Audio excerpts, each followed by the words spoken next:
The fluorescent lights in our Portland office buzzed overhead at 6:30 a.m. when Marcus Brennan walked into the building we'd supposedly built together. I say supposedly because while the sign outside read, Brennan and Foster Digital Solutions, only one of us had actually built anything. Marcus carried a new briefcase, Italian leather, probably cost more than most people's monthly rent. He dressed for the occasion too. Wearing the Tom Ford suit I'd watched him charge to the company card last month, claiming it was necessary for the Goldman Sachs presentation.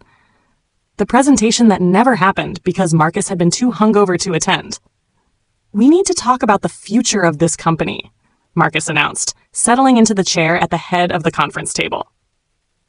My chair, the one I'd sat in during countless all-nighters while Marcus was at whatever networking event he deemed essential that week. He spread documents across the polished surface with theatrical precision.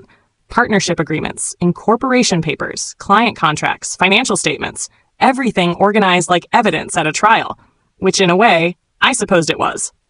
"I've been consulting with my attorney," Marcus continued, adjusting his tie with practiced casualness. "Gregory Winters. Maybe you've heard of him? Top corporate lawyer in the Pacific Northwest." I had heard of Gregory Winters. Everyone in Portland's business community knew about the attorney who'd lost 3 major cases last year due to procedural errors. The lawyer who'd been censured by the Bar Association for missing filing deadlines. But I said nothing, watching Marcus orchestrate his performance. According to Gregory, partnerships should reflect actual contributions, Marcus said, pulling out a yellow legal pad covered in calculations that looked like a middle schooler's math homework. "When you really break it down, I've been carrying this company for 5 years. 5 years. I thought about those 5 years while Marcus continued talking. 5 years of me coding until 3 a.m. while Marcus posted Instagram stories from cocktail bars. 5 years of me landing clients while Marcus played golf with his father's friends, pretending their polite conversation meant business opportunities. 5 years of me building our proprietary software while Marcus told anyone who would listen about his vision. The memories flooded back with painful clarity. Our first year in business, when I'd worked from a cramped apartment, surviving on ramen and coffee while writing code for 16 hours straight. Marcus had been living with his parents in their Lake Oswego mansion, networking at country club events, and telling people about our revolutionary software platform. The platform I was building alone, line by line, while he practiced his elevator pitch in front of mirrors. I remembered the night we landed our first real contract, a small logistics company that needed inventory management software. Marcus had met their CEO at a charity poker tournament and promised them a fully functional system in 6 weeks. 6 weeks to build something that should have taken 6 months. I'd done it somehow, coding through weekends and holidays, while Marcus sent me encouraging text messages between his tennis lessons and spa appointments. "I deserve majority ownership," Marcus declared, tapping his pen against the legal pad. 60% seems fair. You'll retain 40%, which is generous considering my contributions. His contributions. I pulled up my laptop, opening files I'd prepared months ago when I first suspected this day would come. "Tell me about these contributions, Marcus." He leaned back, confidence radiating from every pore. "I brought in the initial clients through my network. I established our brand presence. I maintained relationships with key stakeholders while you were buried in code." The initial clients. I remembered them clearly. Marcus's college roommate who'd given us a $5,000 website project out of pity. His cousin who'd hired us to build an app that never launched because Marcus had promised features we couldn't deliver with the timeline he'd negotiated without consulting me. His father's golf buddy who'd paid for a consultation and never returned our calls. Those weren't clients. They were charity cases, people doing favors for Marcus's family, not genuine business relationships. The real clients, the ones who'd actually sustained our company and built our reputation, had all come through my technical presentations, my problem solving, my ability to deliver solutions that actually worked. "What about the Riverside Health System contract?" I asked, referring to our first major deal, the one that had actually established our company. "The $800,000 project that generated 40% of our revenue last year?" Marcus waved dismissively. "I introduced you to their CTO at that charity gala. You were drunk and spilled wine on his wife. I spent 3 months repairing that relationship and another 6 months proving we could deliver. I pulled up the email chain, over 500 messages between me and Riverside's team. Marcus appeared in exactly 3 of them, all auto-forwarded updates he'd never responded to. The Riverside project had nearly broken me. Their requirements were complex, their timeline aggressive, and their expectations astronomical. But I delivered, working nights and weekends while Marcus posted LinkedIn updates about our team's incredible dedication and the grind of entrepreneurship. He'd show up at status meetings, nod along while I explained technical details he didn't understand, then take the clients to expensive lunches where he'd claim credit for innovations he couldn't even pronounce correctly. Details, Marcus said, though his jaw tightened slightly. The point is, I created the opportunity. That's what leadership looks like, Victoria. Vision over execution.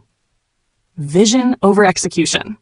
The motto Marcus had started using after attending a weekend seminar that cost $3,000 of company money. The same seminar where he'd met Natalie Pierce, the event coordinator who was now wearing my grandmother's sapphire ring in her Instagram photos. I'd noticed Natalie appearing in Marcus's social media about 6 months ago, always at upscale restaurants, art gallery openings, exclusive fitness clubs, the kind of places Marcus loved because they made him feel important, even though we were paying for his lifestyle with profits I generated. Natalie was beautiful, young, and clearly impressed by Marcus's performance of success. She didn't know that his luxury car was leased through the company, that his designer wardrobe came from corporate cards, that his penthouse condo's rent was categorized as a business expense because he occasionally held meetings there. The ring had disappeared from my jewelry box 3 months ago. I'd inherited it from my grandmother, Catherine Foster, who'd worn it for 53 years of marriage to my grandfather. It was a 3-carat sapphire surrounded by diamonds, Art Deco design, appraised at $40,000. Marcus had claimed he didn't know what happened to it, suggested maybe I'd misplaced it during our last business trip. I'd known immediately he'd taken it, but I'd said nothing, just documented the theft and added it to the growing file of evidence I was building. These papers formalize the ownership structure, Marcus continued, pushing the documents toward me. I'm being reasonable here. You could fight this and lose everything, or you could sign and keep your 40%. Your choice. I read through the transfer agreement slowly, noting every clause, every provision, every carefully worded section that Marcus clearly didn't understand. Gregory Winters had drafted something impressive, at least on the surface. It looked official, sounded authoritative, and would probably fool most people who didn't read carefully. The document was actually a masterpiece of legal incompetence disguised as sophistication. Winters had used impressive language and complex sentence structures to obscure fundamental errors in logic and law.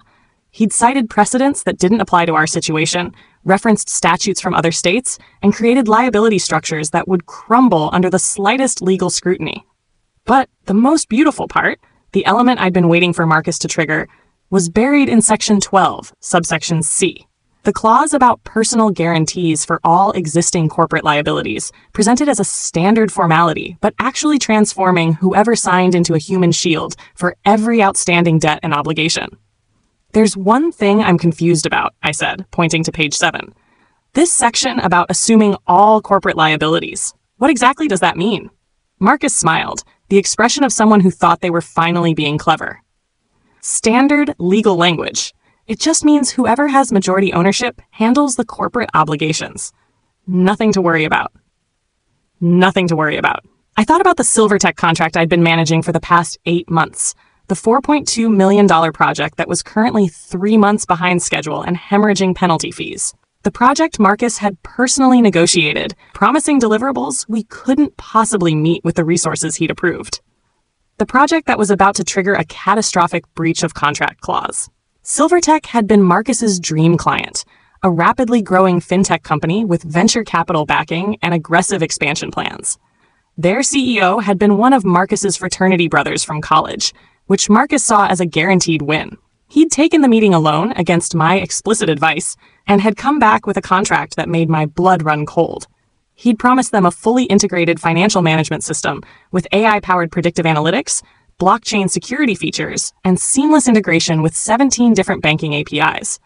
The timeline was 12 months. The budget was $4.2 million. The penalty clause for delays was $50,000 per day after 90 days past deadline. I'd told Marcus immediately it was impossible. The AI features alone would require technology we didn't have and couldn't develop in that time frame. The blockchain integration was beyond our current capabilities. The banking APIs would take months just to navigate the security requirements and compliance regulations. We needed to renegotiate or walk away. Marcus had laughed at my concerns, called me a pessimist, told me I needed to think bigger and believe in our capabilities. He'd already spent the first milestone payment on a Tesla Model S for himself, claiming he needed to project success to attract more high-value clients. The car sat in the parking garage downstairs, a $90,000 monument to his delusion. Now we were 94 days past deadline. The penalties had accumulated to $4.7 million, more than the original contract value. Silvertech's CEO was no longer returning Marcus's calls. Their legal team had sent 3 formal notices of breach. And Marcus had been hiding all of this from me, I discovered, routing their emails to a separate inbox and deleting meeting invitations before I could see them. And this section about personal guarantees, I continued, pointing to another paragraph. Just formality, Marcus assured me. Gregory said it's standard in partnership restructuring. Whoever takes majority control personally guarantees company performance. Shows confidence. Shows confidence. Or shows someone who hadn't read the documents his bargain basement attorney had prepared using templates from the internet. I picked up the pen and Marcus's entire body relaxed. This was the moment he'd been waiting for, probably rehearsing in front of his bathroom mirror for weeks. The moment Victoria Foster, the girl who'd done all the work, would finally acknowledge his superiority. I signed every page slowly, methodically, making sure each signature was perfectly legible. My handwriting was steady, confident, each letter formed with the precision I used when coding critical functions. Marcus watched with barely concealed excitement, probably already planning how he'd announce his new majority ownership to his social media followers. When I finished, I slid the documents back across the table with my security badge and office keys on top. The badge that gave me access to every system, every server, every piece of infrastructure I'd built. The keys to the office where I'd spent countless nights building something real while Marcus built Instagram posts. Congratulations, Marcus. The company is yours. His confusion was almost comical. What do you mean? I mean exactly what I said. You wanted majority ownership. You have it. The company is now your responsibility. I stood, gathering my personal laptop, the one I'd purchased with my own money, separate from anything company related. Wait, you can't just leave. We have clients, contracts, obligations.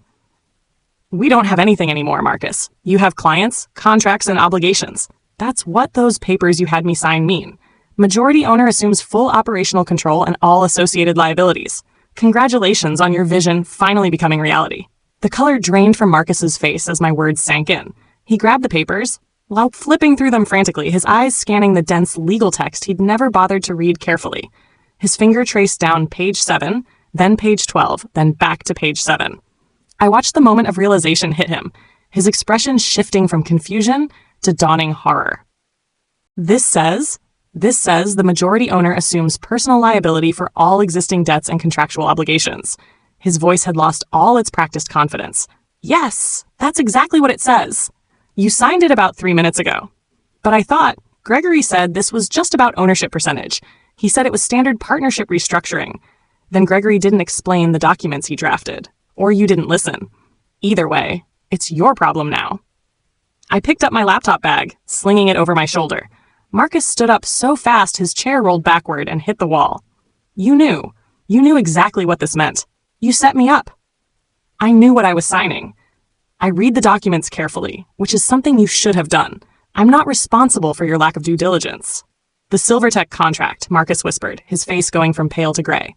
The penalties are now your personal responsibility, along with the Meridian Systems lawsuit, the Patterson Industries arbitration, and the 3 other projects you've been hiding from me that are all in various stages of failure. I'd done my homework, accessing files Marcus thought he'd hidden, reading emails he'd thought were private, documenting every disaster he'd been frantically trying to manage without my knowledge. Marcus grabbed my arm as I moved toward the door. Please, Victoria, please. We can fix this. We can renegotiate the terms. I'll give you back majority ownership. We can be equal partners, 50-50, just like we started. I pulled my arm free gently but firmly. We were never equal partners, Marcus. Equal would have meant equal work, equal contribution, equal sacrifice. You wanted equal credit while doing minimal effort. Now you have all the credit and all the responsibility. Congratulations on getting exactly what you wanted. I walked out of that conference room at 7:15 a.m., leaving Marcus sitting alone with his expensive briefcase and his complete lack of understanding about what he'd just done. The elevator ride down felt longer than usual, giving me time to process what had just happened. 5 years of partnership dissolved in less than an hour. 5 years of carrying someone else's weight finally released. The Portland morning was cool and clear, Mount Hood visible in the distance, the city just beginning to wake up. I walked 3 blocks to a small coffee shop called Barista, a place I discovered during late-night coding sessions, where the owner knew my name and my usual order. The familiar smell of espresso and fresh pastries welcomed me, a small comfort after the morning's confrontation. I ordered my usual double-shot Americano and found a corner table where I could think. My phone buzzed with the first of what would be many messages. This one was from Sarah Chen, my actual attorney, not the incompetent Gregory Winters who just handed Marcus a legal time bomb. Assuming it went as planned, her text read. Exactly as planned, I replied. He signed everything without reading it. Good. I'll start preparing the next phase. You're going to need office space. I have a few options we can look at this afternoon. Sarah had been my attorney for 3 years, ever since I'd started suspecting Marcus was planning something. She was everything Gregory Winters wasn't.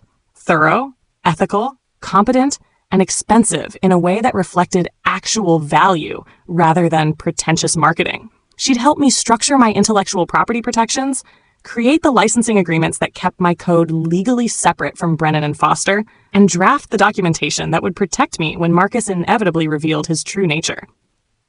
The coffee shop filled with the morning crowd, young tech workers grabbing their caffeine before heading to offices, freelancers setting up laptops for long work sessions, students from Portland State studying for exams.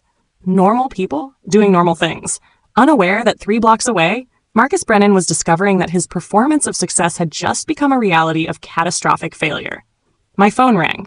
Rachel Morrison, my closest friend and the CFO of a mid-sized healthcare company. She'd warned me about Marcus from the beginning, called him a startup cosplayer who was more interested in looking entrepreneurial than being entrepreneurial. Please tell me you finally did it, Rachel said without preamble.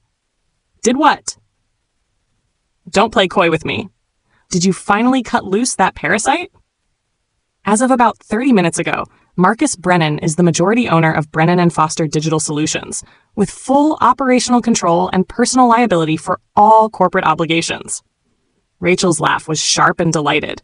And he signed the papers without reading them? He asked about 2 specific clauses. I explained them in the vaguest possible terms, and he accepted my explanations without question. His attorney drafted documents he didn't understand, and Marcus signed them because they said what he wanted to hear. How bad is the Silvertech situation? $4.7 million in accumulated penalties as of this morning. The contract value was $4.2 million. They're threatening to sue for the penalties plus damages, which could easily exceed $10 million by the time their attorneys are done. Rachel whistled low. And Marcus is personally liable for all of that? Every penny.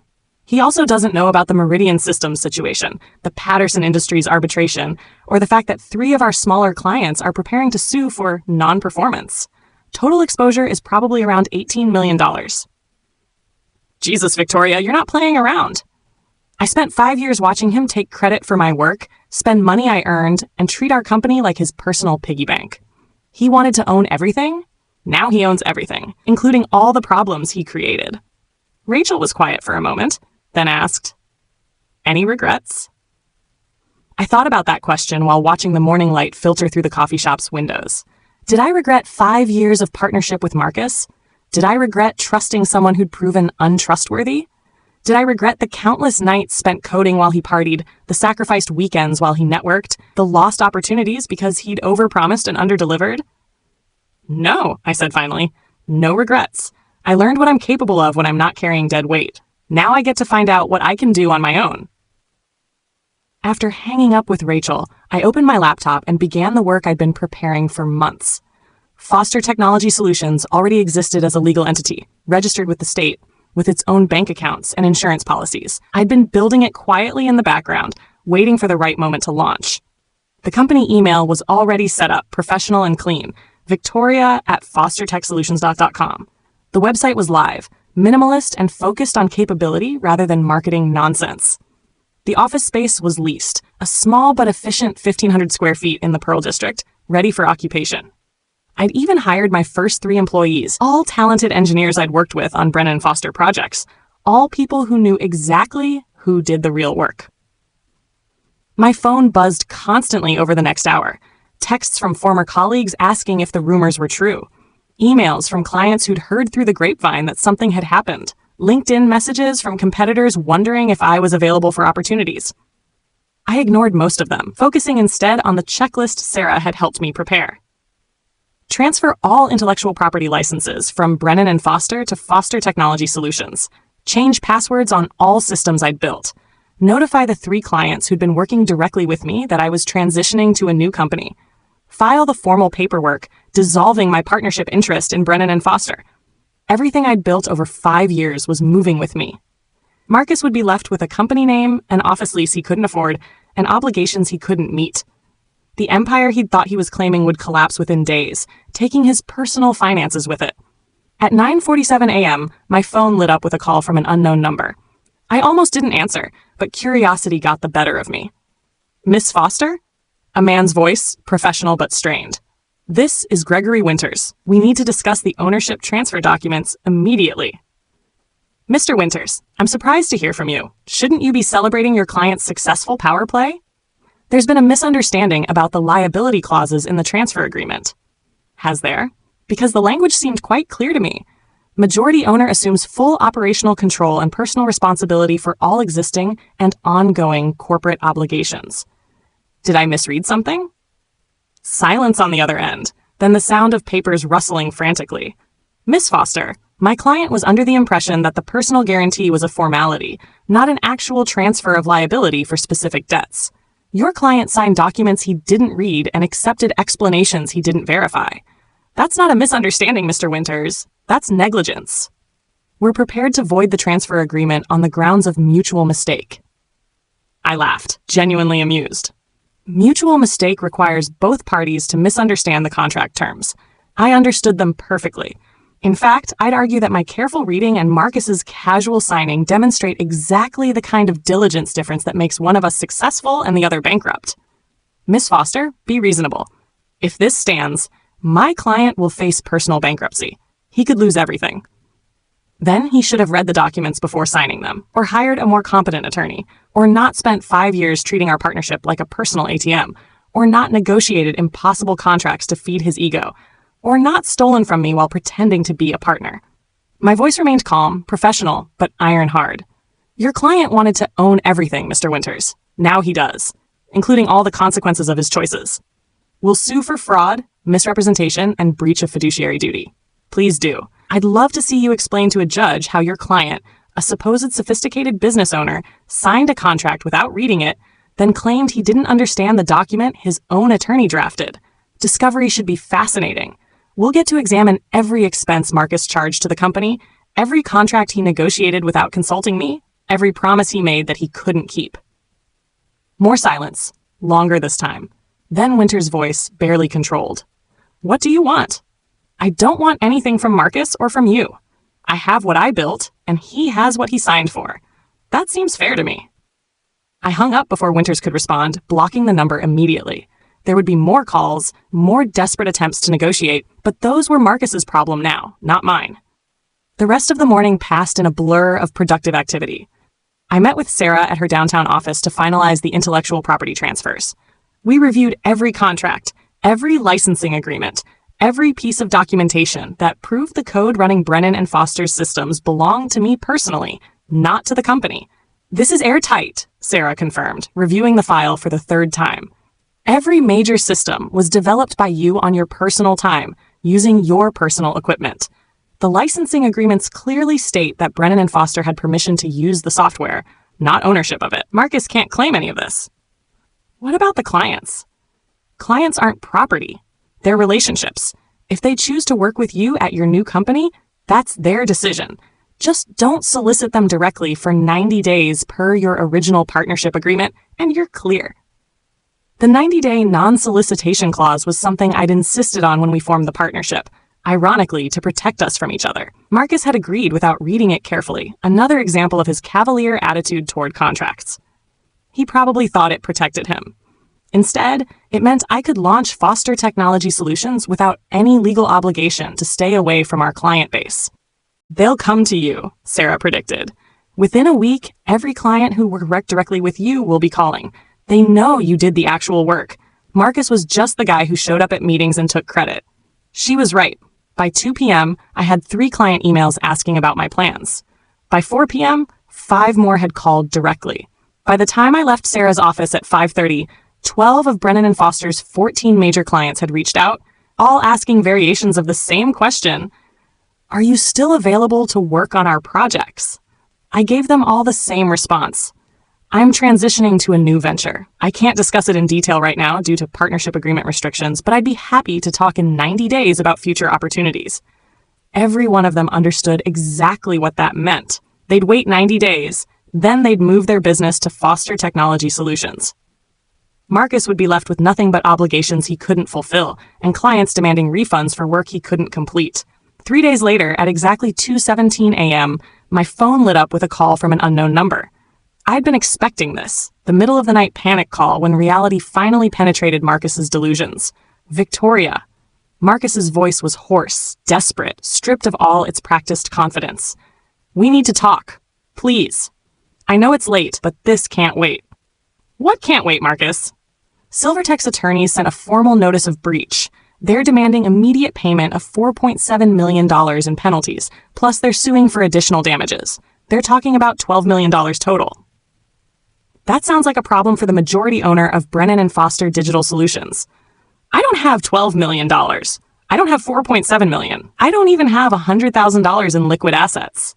His voice cracked slightly. Gregory says they can seize my condo, my car, everything. He says I could face personal bankruptcy. Gregory is probably correct. You knew this would happen. You knew about the Silvertech penalties when you signed those papers. I knew the situation existed, yes. You were the one who negotiated that contract, promised deliverables we couldn't meet, and spent the milestone payments on personal luxuries. You created this problem, Marcus. I just stopped protecting you from it. Silence on the other end, broken only by Marcus's heavy breathing. When he spoke again, his voice was smaller, almost childlike. What am I supposed to do? You could start by reading contracts before signing them. You could try actually working instead of performing work. You could consider that vision without execution is just expensive delusion. I paused. But none of that helps you now. Now you need to talk to a bankruptcy attorney. Gregory Winters clearly isn't equipped to handle this. Everything's falling apart. Natalie left. She moved out 3 days ago, took the furniture she'd bought with my credit cards, said she wasn't interested in dating someone who couldn't even afford to take her to dinner. The grandmother's ring? Did she take that too? Silence, long enough to confirm what I'd suspected. She pawned it, got $8,000. Said she needed money for her new place.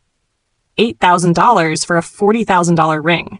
Natalie had been robbed, but Marcus's theft was somehow even more fitting. He'd stolen my grandmother's ring to impress a woman who'd pawned it for a fraction of its value the moment his performance of success collapsed. There was poetry in that somehow. I'm sorry about Natalie, I said, and meant it. Not sorry for Marcus's loss, but sorry for the waste of it all. But I can't help you, Marcus. You wanted to own Brennan and Foster? Now you own it, including everything that comes with ownership. The office lease is up for renewal next month. I can't afford it. The insurance premium is due in 2 weeks. I don't have the money.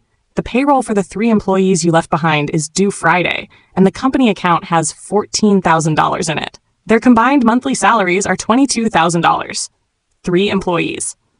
Marcus had kept 3 people I'd been trying to fire for months, mediocre performers he'd hired because they were friends from his gym. They contributed nothing, couldn't handle complex technical work, and spent most of their time playing ping pong in the break room. Marcus had insisted we needed for culture. Sounds like you have some difficult decisions to make. Please. The word came out as almost a sob. Please, Victoria. I know I messed up. I know I took advantage, but 5 years of my life went into this company. That has to mean something. It does mean something, Marcus. It means you spent 5 years learning the wrong lessons. You learned how to look successful without being successful, how to take credit without earning it, how to spend money without making it. Those are valuable lessons, just not the ones you thought you were learning. I hung up before he could respond, my hand shaking slightly despite my calm words. There was no satisfaction in Marcus's suffering, no pleasure in watching someone drown in consequences of their own making. Just the cold relief of knowing I was no longer responsible for keeping him afloat. The next morning, I met with James Chen, my new CFO. He'd left a comfortable position at a larger tech firm specifically to join Foster Technology Solutions, attracted by the opportunity to build something from the ground up with someone who actually knew what they were doing. The 3 clients I met with yesterday are all ready to sign, James reported, pulling up contracts on his tablet. Riverside Health, Morrison Manufacturing, and Patterson Industries. Combined value of $3.2 million over the next 18 months. They all specifically mentioned that they were only working with Brennan and Foster because of you. What about the 90-day non-solicitation period? I checked with Sarah. These clients initiated contact with you. The non-solicitation clause only prevents you from actively recruiting Brennan and Foster's clients. It doesn't prevent them from choosing to work with you voluntarily. Within a week, Foster Technology Solutions had signed 7 contracts, totaling $5.4 million in revenue. Within 2 weeks, we'd hired 12 employees, all talented engineers who'd wanted to work with me for years, but couldn't because Marcus's company culture was toxic. Within a month, we'd moved into a larger office space, 3,000 square feet, in a building with actual natural light and modern infrastructure. Marcus called occasionally during those first weeks, always late at night, always with the same desperate energy. The office had been closed, the lease defaulted on, the 3 employees had been laid off, then immediately sued for unpaid wages. Natalie had posted Instagram photos with a new boyfriend, someone who actually had money rather than the performance of having money. Gregory Winters had been suspended from the Bar Association for 90 days, pending an investigation into his handling of the ownership transfer documents. Apparently, Marcus wasn't his only client who'd suffered from Winters' combination of incompetence and arrogance. The Silvertech lawsuit proceeded exactly as predicted. Their attorneys were thorough, ruthless, and well-funded. They wanted $12.4 million in damages, and they had documentation to support every penny. Marcus couldn't pay, couldn't negotiate, couldn't even afford competent legal representation. 4 months after I'd signed those transfer papers, Marcus Brennan filed for personal bankruptcy. Chapter 7, complete liquidation. His condo was seized and sold at auction. His car was repossessed. His designer clothes, expensive watches, and carefully curated lifestyle all sold off to pay pennies on the dollar toward debts he'd never be able to settle. I learned about the bankruptcy from a newspaper article in the Portland Business Journal. Local tech company founder files bankruptcy following partnership dispute, the headline read. The article was surprisingly accurate, detailing how Marcus had assumed personal liability for corporate debts without understanding the implications. The reporter had tried to contact me for comment, but I declined. There was nothing to say that wasn't already obvious from the public record. Marcus had wanted to own something he hadn't built, and he discovered that ownership comes with responsibilities he wasn't prepared to handle. 6 months after leaving Brennan and Foster, I hosted a small celebration at Foster Technology Solutions office. 12 employees had grown to 28, 7 contracts had expanded to 19. $5.4 million in revenue had become $14.7 million, with another $8 million in proposals pending. Rachel Morrison brought champagne, the expensive kind from a winery in Willamette Valley. Sarah Chen came with her husband, a software engineer who'd worked at Intel for 20 years. James Chen's wife made her famous dumplings, and we ate them straight from the delivery containers because nobody wanted to deal with proper serving dishes. To Victoria, Rachel said, raising her glass as the evening wound down. Who proved that the best revenge isn't destroying someone who wronged you? It's building something so successful that their betrayal becomes irrelevant. The toast echoed through my office, my real office, where every system bore my fingerprints. Every client relationship reflected actual work.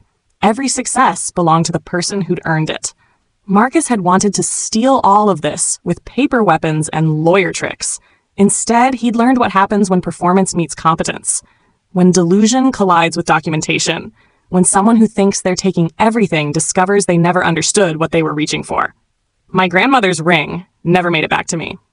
Ruth, the pawn shop owner who'd bought it from Natalie, had already sold it to a collector before I could track it down. But Sarah had helped me file an insurance claim for stolen property, and the settlement had been generous. The money went into Foster Technology Solutions' operating account, funding growth that would have been impossible at Brennan and Foster. Maybe the ring's loss was fitting somehow. My grandmother Catherine had built her life through hard work and determination, immigrating from nothing and creating something substantial. The ring had symbolized that journey, that transformation from poverty to stability through sheer will and competence. Now it was gone, stolen by someone who understood neither its value nor its meaning, pawned by someone who saw only its price tag, not its significance. But the lesson remained, the understanding that true ownership comes from creation, not claims. That success is built through work, not words. That the best revenge isn't destruction but construction. Building something so solid that attempts to steal it simply reveal the thief's emptiness. Marcus's final call came 9 months after the ownership transfer. He was living in Beaverton with his brother, working retail at an electronics store, trying to rebuild from complete financial collapse. His voice on the phone sounded different, quieter, stripped of the artificial confidence that had defined him for so long. De-success while you created it. I don't expect this to change anything between us. I just needed to say it. I listened to his apology in silence, processing the words. They sounded genuine, rehearsed, but not performed. This wasn't the Marcus who'd sat in my conference room demanding majority ownership. This was someone who'd been broken down by reality and was trying to rebuild himself into something better. I appreciate the apology, Marcus, I said finally. I hope therapy helps you become the person you always claimed to be. It won't change what happened. I know that, but maybe it'll stop me from doing it to someone else. He paused.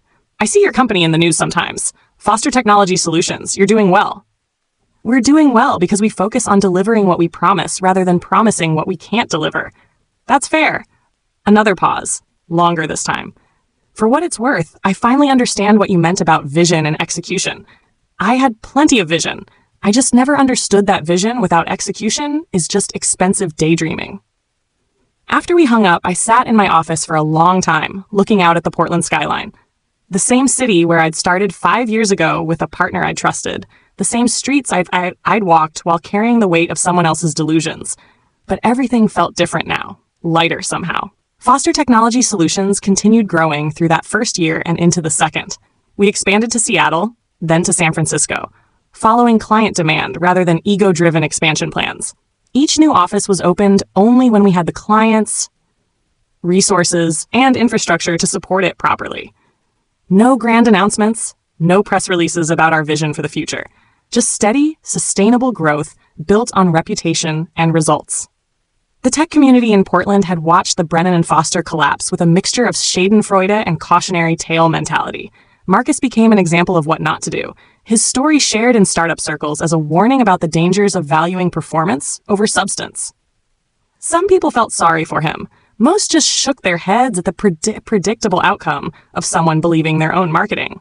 I ran into Marcus once more, about 18 months after the bankruptcy. I was at a tech conference at the Portland Convention Center, speaking on a panel about sustainable business growth.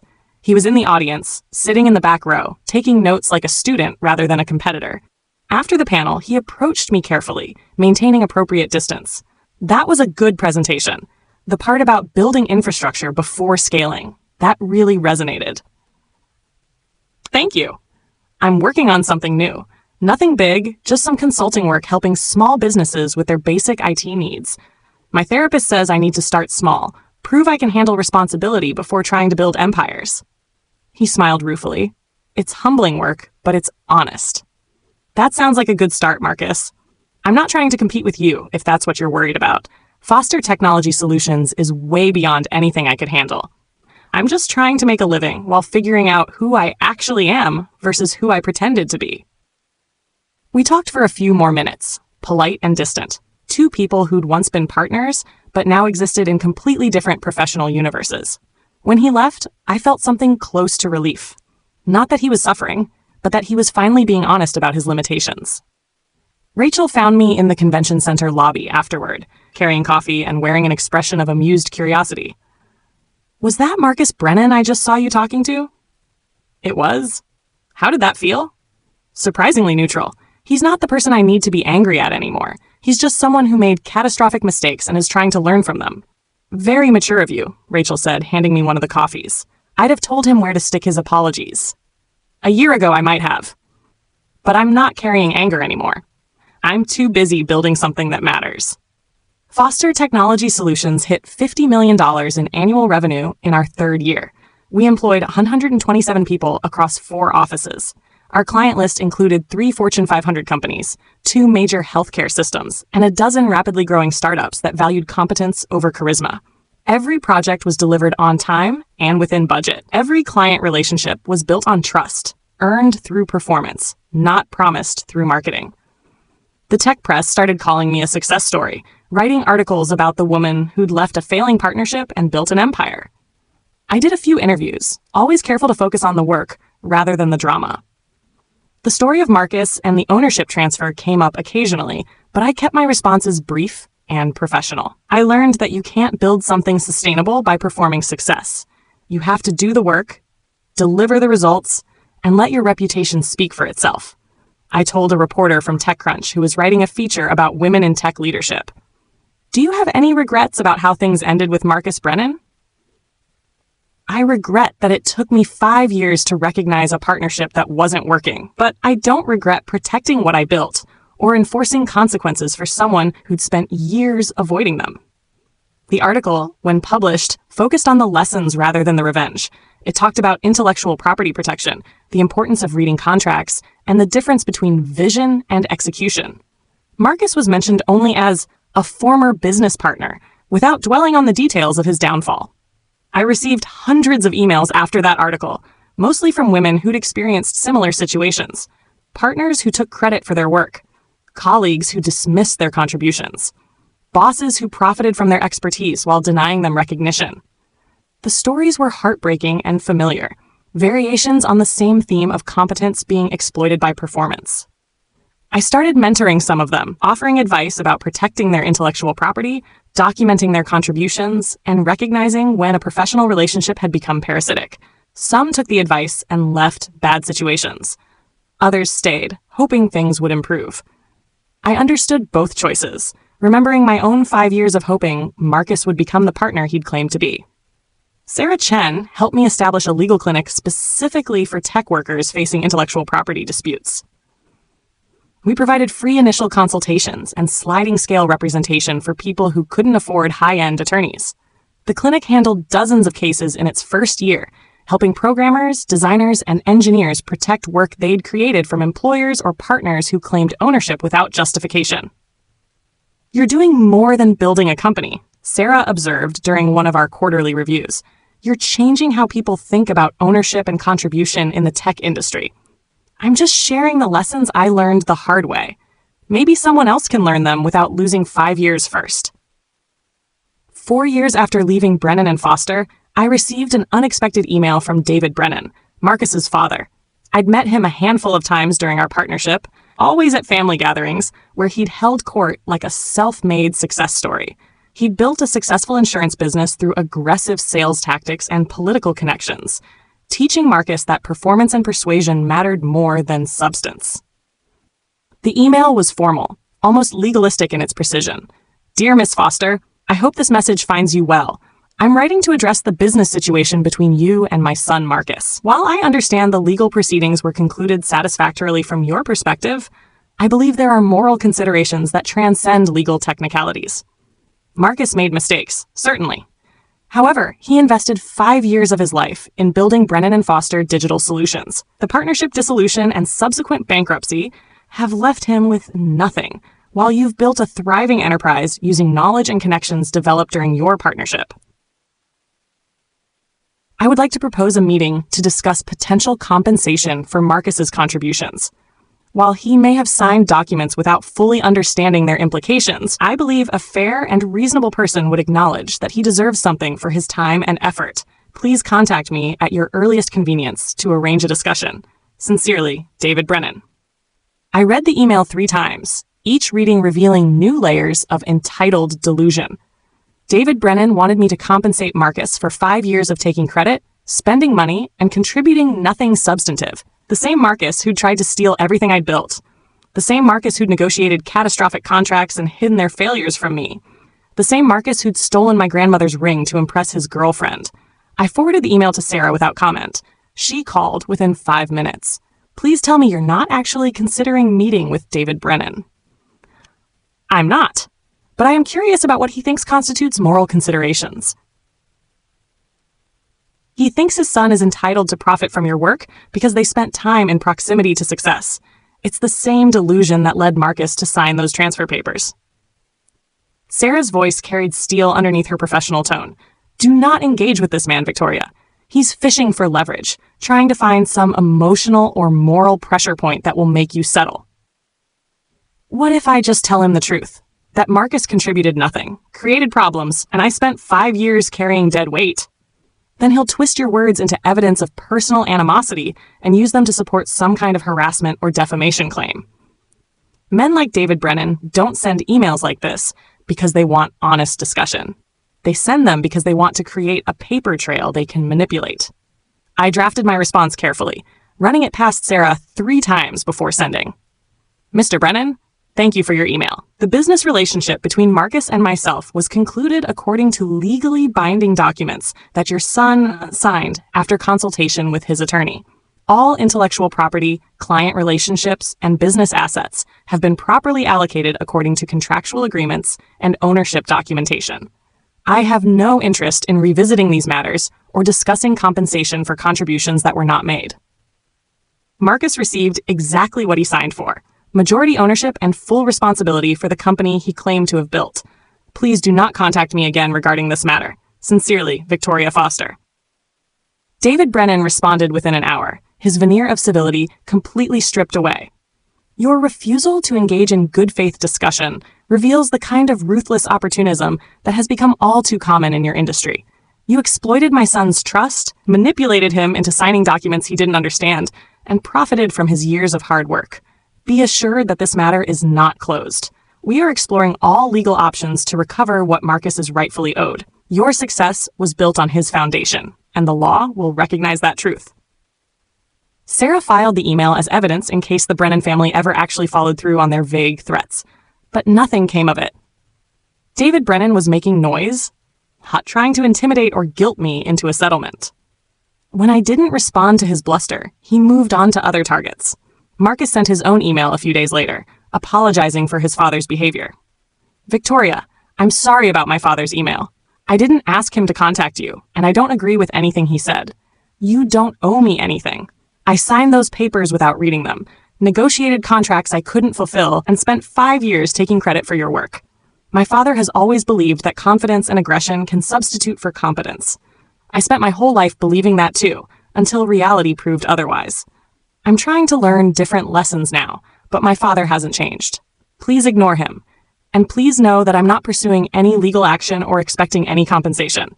I got exactly what I deserved. Marcus. I appreciated the email but didn't respond. Marcus was on his own journey now, separate from mine. Whether he learned his lessons and became someone different, or whether he eventually reverted to his father's playbook, wasn't my concern anymore. Foster Technology Solutions continued growing, expanding into Austin and Boston by our 5th year. We'd become known for taking on complex technical challenges that other companies avoided, the kind of projects that required actual expertise rather than confident promises. Our reputation was built on a simple principle. We delivered what we promised, every time, without exception. The company culture reflected that principle. No performance reviews that rewarded looking busy over being productive. No meetings that could have been emails. No vision boards or motivational posters with empty slogans. Just talented people doing meaningful work, compensated fairly, and trusted to manage their own time and priorities. I hired carefully, looking for people who valued substance over style, who could acknowledge what they didn't know, who understood that real expertise meant being able to say, I'll need to research that, rather than bullshitting with confident ignorance. We turned down more applicants than we accepted, preferring to grow slowly with the right people rather than quickly with whoever was available. Rachel Morrison joined the board of directors in year 6, bringing her healthcare industry expertise and no-nonsense management style. James Chen became COO, overseeing operations across all 5 offices with the same attention to detail he'd brought since day one. Sarah Chen continued as our primary legal counsel, though her firm now handled so many tech industry clients that we joked about her being the real power behind Portland's startup scene. The three of us met quarterly for dinner at a small Italian restaurant in the Pearl District, reviewing Foster Technology Solutions' progress and planning future directions. These weren't formal board meetings with PowerPoint presentations and financial projections. They were honest conversations about what was working, what needed improvement, and where we wanted to be in 5 years. "You've built something rare," Rachel said during one of these dinners, our 7th-year celebration. "A tech company that values sustainable growth over explosive expansion, competence over charisma, results over rhetoric." "I learned from negative example," I replied, raising my wine glass. "Marcus taught me everything not to do, and I built the opposite of everything he represented." "To negative examples," Sarah toasted. "May we learn from others' mistakes so we don't have to repeat them." The dinner stretched late into the evening, reminiscing about the early days when Foster Technology Solutions was just an idea and a legal entity, when we'd celebrated our first contract with cheap champagne in a nearly empty office, when hiring our 10th employee felt like a major milestone, when breaking $10 million in revenue seemed impossibly distant. Now we were approaching $100 million in annual revenue, employing over 200 people and fielding acquisition offers from larger tech companies that we politely declined. Foster Technology Solutions wasn't for sale. It was proof of what could be built when competence led vision instead of the other way around. I ran into Marcus one final time, 8 years after the ownership transfer.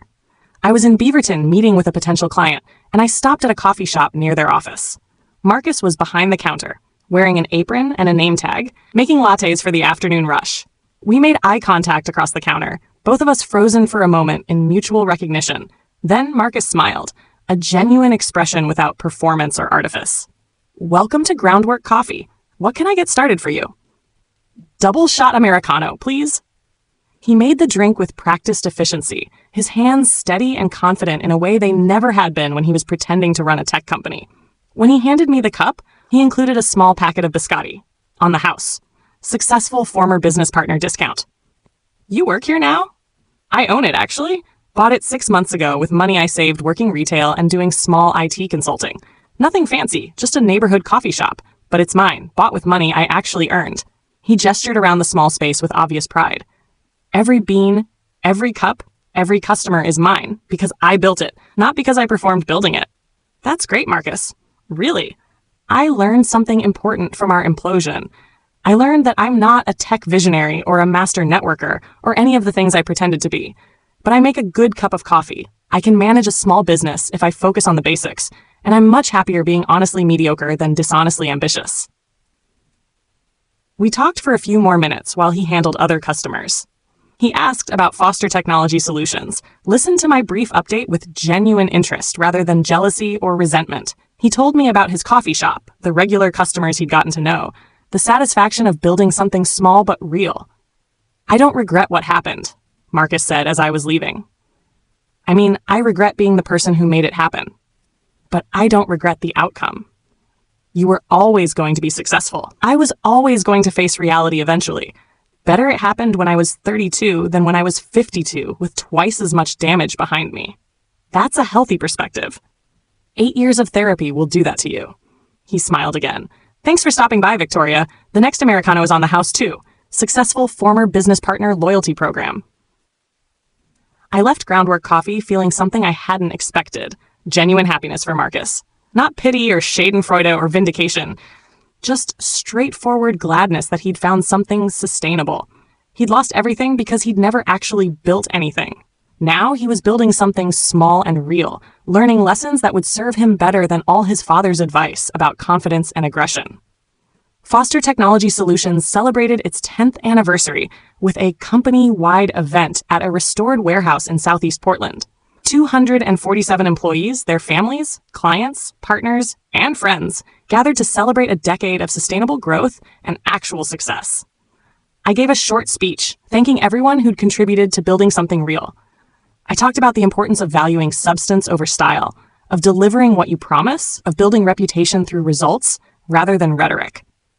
I didn't mention Marcus or Brennan and Foster. That chapter was closed. It's lessons learned and integrated.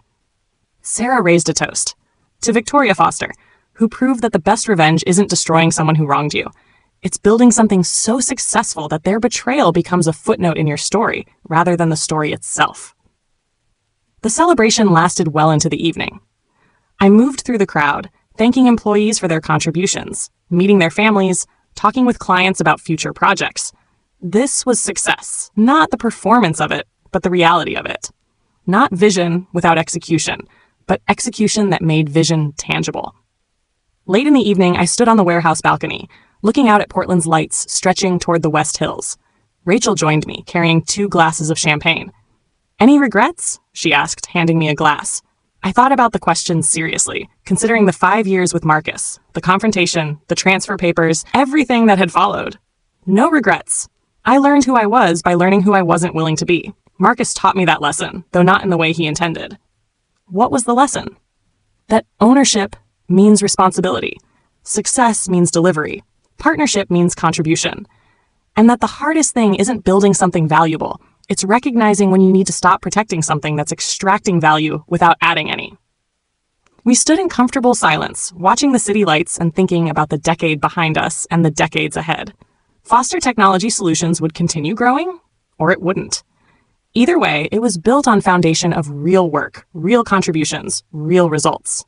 Marcus Brennan's Groundwork Coffee would probably remain a single location, serving neighborhood customers their morning coffee. That was fine too. He'd found his level, learned his limitations, and built something sustainable within them. We'd both learned the same lesson, just from different perspectives, that you can't build something real by performing success. You have to do the work, earn the reputation, and deliver the results.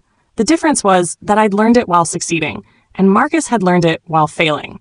But we'd both learned it, eventually. And maybe that was the real success story all along.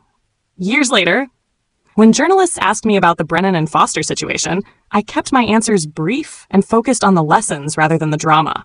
I learned to protect what I built, to document my contributions, and to recognize when a partnership had become parasitic rather than productive. Those lessons shaped everything that came after. The story became a case study in business schools, an example of intellectual property protection, partnership agreements, and the importance of reading contracts before signing them. Students analyzed the transfer documents, debated the ethics of allowing someone to sign papers they didn't understand, and discussed the line between protecting yourself and exploiting others' ignorance. I guest lectured occasionally, always emphasizing the same points. Read every contract. Protect your intellectual property. Document your contributions. Recognize when you're carrying dead weight. And understand that the best revenge isn't destruction, but construction. Building something so solid that attempts to steal it simply reveal the thief's emptiness. Foster Technology Solutions continued thriving, growing into one of the Pacific Northwest's most respected tech companies. Not the largest, not the flashiest, but one of the most reliable. The company that delivered what it promised, every time, without exception. And somewhere in Beaverton, Marcus Brennan made coffee for neighborhood customers, managed a small business competently, and lived honestly within his actual capabilities.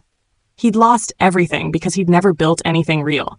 Then he'd built something small and real, learning that honest mediocrity beat dishonest ambition every single time.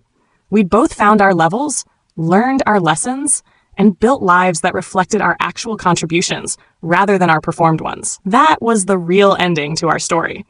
Not dramatic revenge or karmic justice, but 2 people learning who they actually were and building lives that matched that reality. Sometimes the best revenge isn't revenge at all. It's just becoming yourself, fully and honestly, and building something that reflects your actual value rather than your performed importance. 10 years after signing those transfer papers, I stood in Foster Technology Solutions headquarters, looking at walls covered with achievement awards, client testimonials, and photos of successful projects. Everything in that building belonged to me because I'd built it, not because I'd claimed it. Every relationship was real, every success earned, every reputation deserved. That was what Marcus had wanted to steal. Not just a company, but the reputation and relationships that came from a decade of actual work. He'd thought signing papers could transfer that intangible value, that ownership on paper meant ownership in reality. Instead, he'd learned the hardest lesson of all, that you can't sign your way into someone else's success.